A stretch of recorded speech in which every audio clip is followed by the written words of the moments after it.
Assalamu alaikum warahmatullahi wabarakatuh. I'm Taha bin Jareer from Youth Club and I welcome you back again to this amazing series of Sunnah Revivals जिसमें हम forgotten सुन्नत से बात करते हैं, वो सुन्नतें जो कि माशरे में भुला दी गई हैं। रसूलुल्लाह सल्लल्लाहु अलैहि वसल्लम ने एक अमेजिंग हदीस में फरमाया कि तुम्हारे ऊपर सब्र वाले अयाम आने वाले हैं। Upon you will be the days of patience। और इन दिनों में दीन पे अमल करना इतना मुश्किल होगा जैसे कि holding on to the coal, जैसे एक जलते हुए कोयले को हाथ में पकड़ना होता है। You can imagine that. और फिर फरमाया कि जो शख्स तुम में से इन दिनों में भी नेक आमाल करेगा उसका अजर 50 के बराबर होगा। सहाबा ने पूछा या रसूलुल्लाह सल्लल्लाहु अलैहि वसल्लम किन 50 के, उनके 50 के बराबर या हमारे 50 के बराबर?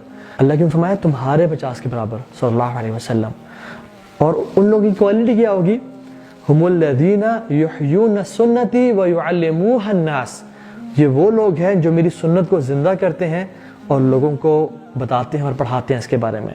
सो I welcome you to this amazing series. और मैं चाहता हूँ कि हम सब इन सुन्नतों को अपनी ज़िंदगी में अमल करें और लोगों को इंशाल्लाह उसके बारे में फैलाएं। जिस सुन्नत के बारे में हम आज बात करेंगे वो है प्रेइंग 2 रकाअह आफ्टर सिन, 2 नफल का अदा करना गुनाह के बाद। रसूलुल्लाह सल्लल्लाहु अलैहि वसल्लम ने फरमाया कि तुम में से कोई शख्स ऐसा नहीं है जो गुनाह करता है और अपने आप को उसके बाद प्योरीफाई करता है, वज़ू करता है, नमाज पढ़ता है और अल्लाह ताला से तौबा मांगता है, अल्लाह ताला उसको लाजमी माफ़ कर देंगे। अल्लाह अकबर।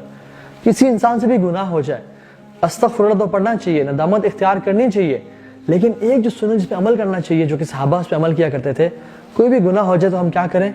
फ़ौरन से वज़ू करें, 2 रकत नफल पढ़ें और उस नमाज में ही अल्लाह ताला से सच्ची तौबा करें, चाहे सजदे में चाहे तशहुद में।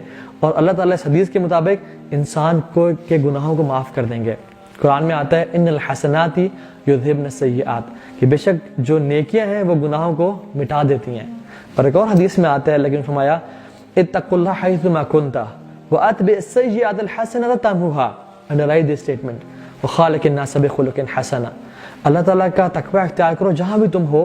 व अतबि सय्यिआतल हसनता तमहुहा, हर गुनाह के बाद नेकी कर लिया करो, तमहुहा, वो नेकी उस गुनाह को मिटा देगी। वो खालिकिन नास बिखुलुकिन हसना, और लोगों के साथ अच्छे तरीके से पेश आया करो। So have confidence in your तौबा। और वैसे भी नमाज it's all about दुआज to Allah सुब्हानहू व तआला। उस नमाज में अल्लाह ताला के सामने शर्मिंदगी इख्तियार करें, पछताएं। उम्मीद है अल्लाह ताला हमारे तमाम गुनाह माफ़ कर देगा और उम्मीद हम इस सुन्नत को अपनी ज़िंदगी में दोबारा ताज़ा करेंगे। जज़ाकल्लाह खैर। अस्सलामु अलैकुम व रहमतुल्लाहि व बरकातुहू।